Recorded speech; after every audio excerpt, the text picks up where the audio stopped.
Hello class, we're about to start section 7.3, part 2, solving quadratic equations, the square root method. We already know one way to solve a quadratic equation, which is called factoring. Okay, now, we use this method to solve x squared minus 16 equals 0. We know that x squared minus 16 is the same as x plus 4 times x minus 4 equal to 0. Because this is the difference of two squares. So now we set both of these values equal to 0.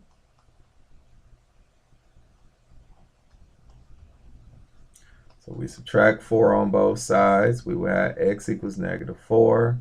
We will add 4 on both sides because this is supposed to be a minus. We will add 4 on both sides and we will have x equals 4. So our final answer is x equals negative 4 or x is equal to 4. Okay, now this is the factoring method. Now what I want to show you here next is the square root method.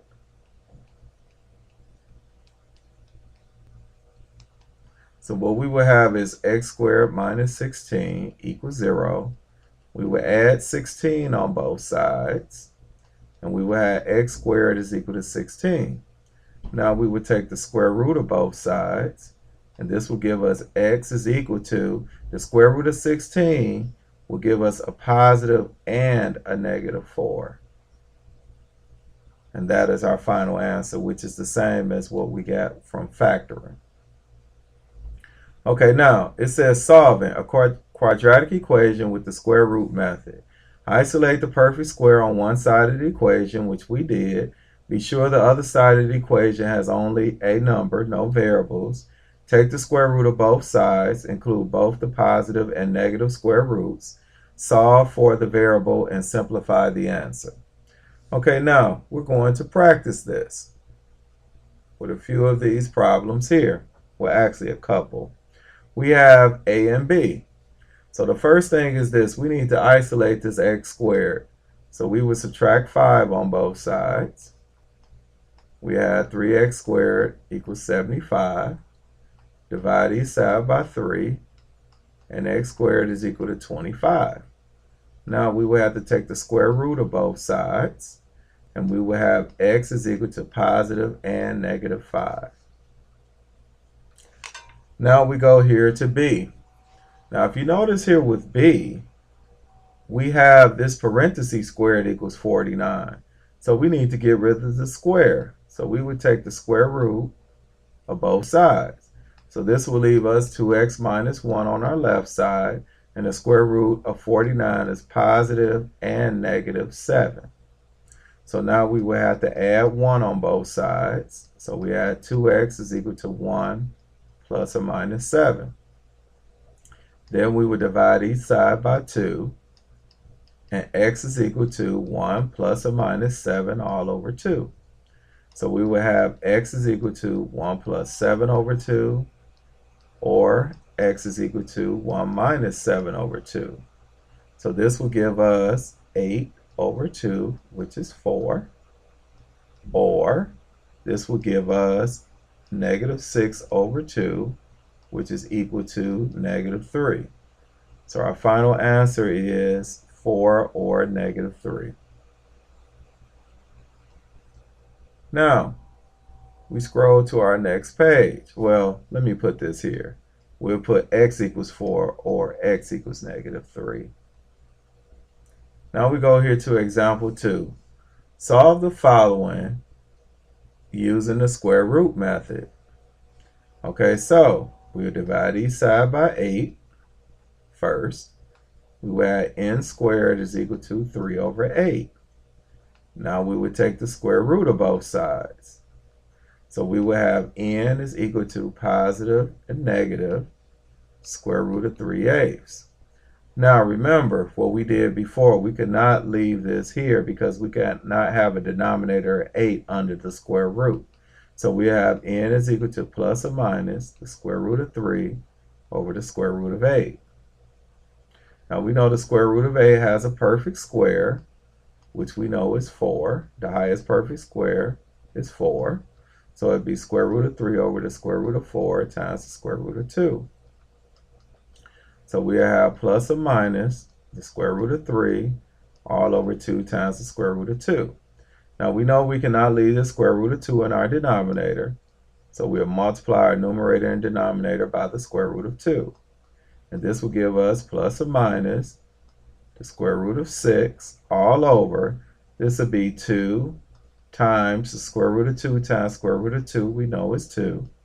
So our final answer would be plus or minus the square root of 6 all over 4. Now, we will go over here to B.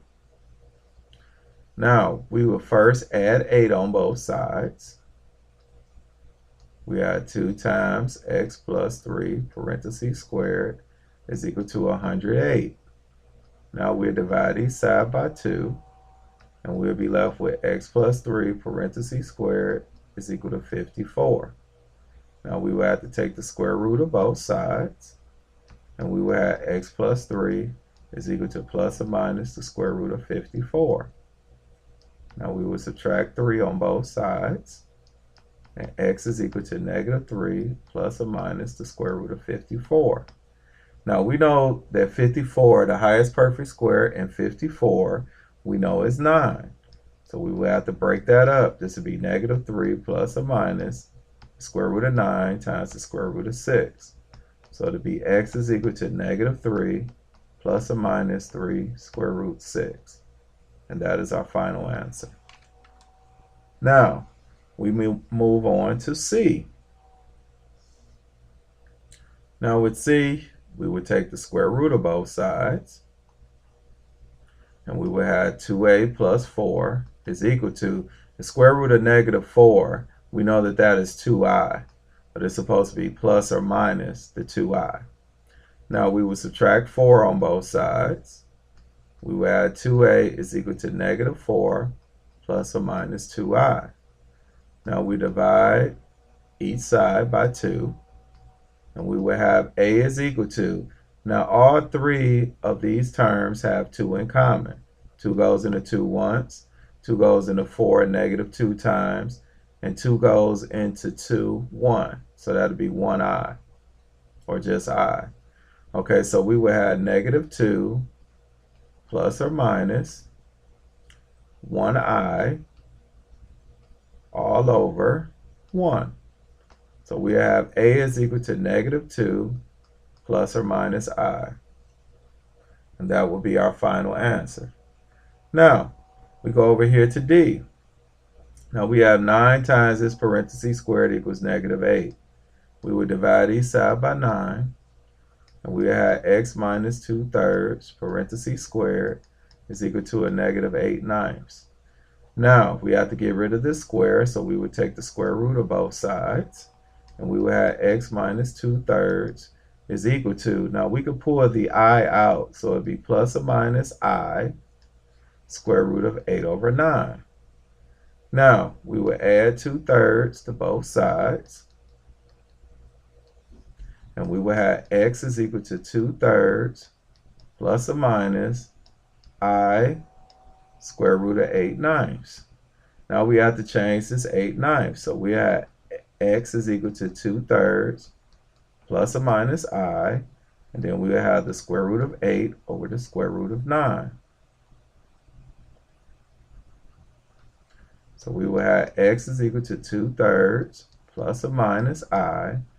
The square root of 8 we know breaks down to the square root of 4 times the square root of 2 all over 3.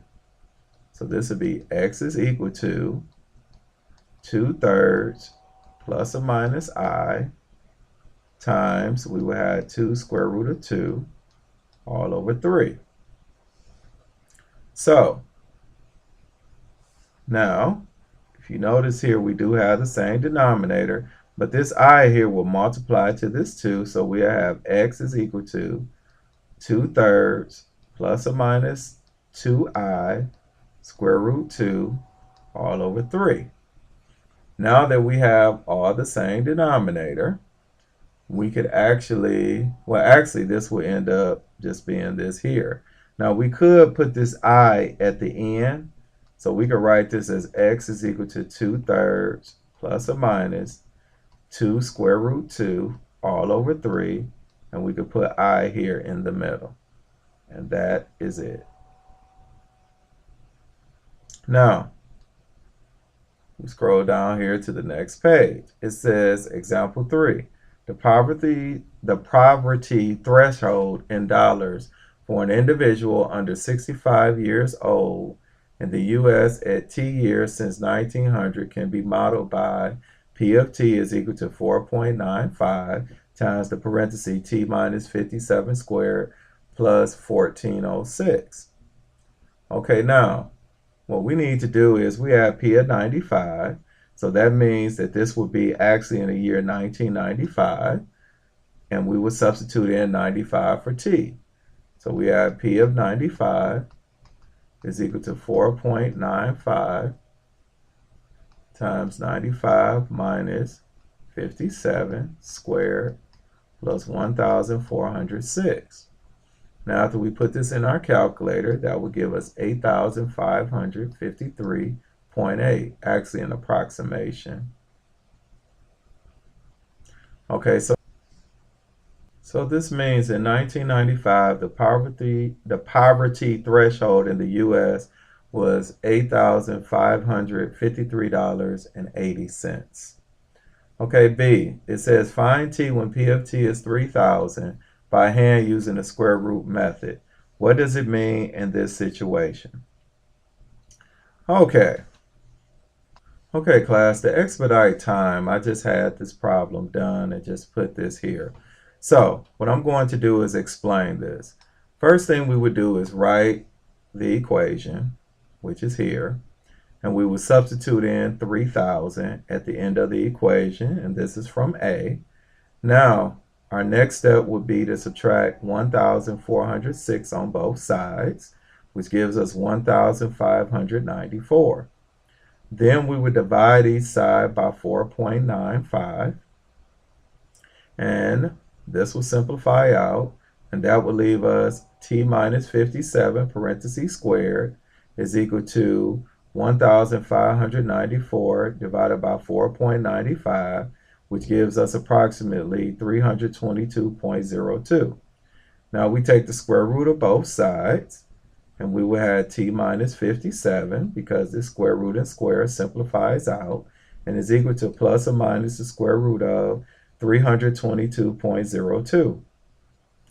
Now we have T minus 57. We will add 57 on both sides. And the square root of 322.02 is approximately 17.94 using a calculator. So we would end up with T is equal to 57 plus or minus 17.94. So then after we add or subtract 17.94 from 57, we get 39.06 or 74.94. So we will have here the poverty threshold was $3,000 in 1939 and 1975. So that is what this situation means. Now for our last problem, it says, what is the vertex of the model? The vertex of the model is 57, and it's 1,406. And it says, what does it mean in this situation? Hint, notice the equation is in vertex form. Yes, the equation is already in vertex form because remember we did the H and the K. We did that earlier on in, I believe it was section 7.2. So we had 4.95. We had T minus 57 plus 1,406. We don't have to use the equal sign here. But we know that this was our A, this was our H, and this is our K. So it's already in vertex form. We have our H, which is 57, our K, which is 1,406. And what does this mean? This means that the poverty threshold was at its lowest point in 1957 at 1,406. And that is it.